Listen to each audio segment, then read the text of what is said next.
ఏమని ఇచ్చారు మేడం మీరు? అదే వాళ్ళు ఇల్లీగల్ గా చేసినామని చెప్పినప్పుడు మీకు ఎండార్స్మెంట్ చూపెట్టలేదా వాళ్ళు? చూపించలే మేడం. చూడండి ఫస్ట్ ఎండార్స్మెంట్ చూడండి. ఆ మేడం వాళ్ళు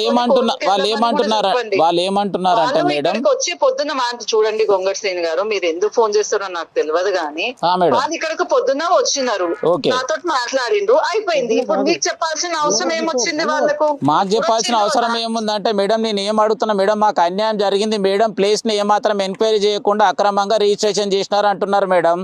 మీ దగ్గరికి ఎందుకండి? ఆర్డీఓ సార్ దగ్గరికి పొమ్మని చెప్పండి, అది చెప్తున్నా నేను. హైయర్ అథారిటీస్ పోతారు మేడం, ఆర్డీఓ దగ్గర మేడం, న్యాయం జరిగే వరకు ఆర్డీఓ దగ్గరికి పోతారు, కలెక్టర్ దగ్గరికి పోతారు, అవసరం అయితే సీఎం గారి దగ్గర కూడా పోతారు మేడం. మీ దగ్గరికి ఎందుకు వచ్చిరని అంశం ఎట్లా అడుగుతారు మేడం మీరు? మాకు అన్యాయం జరిగిందని చెప్తున్నారు మేడం వాళ్ళు, మాకు అన్యాయం జరిగిందని చెప్తున్నారు. మీతో పాటు వాళ్ళని ఆఫీస్ కి వచ్చి అవును మేడం, మీరు రిజిస్ట్రేషన్ మేడం కోర్టులో ఉన్నటువంటి ల్యాండ్ రిజిస్ట్రేషన్ చేసిరంటారు మేడం. కోర్టులో ఇష్యూ ఉన్నదాన్ని మీరు ఎట్లా రిజిస్ట్రేషన్ చేస్తారు మేడం?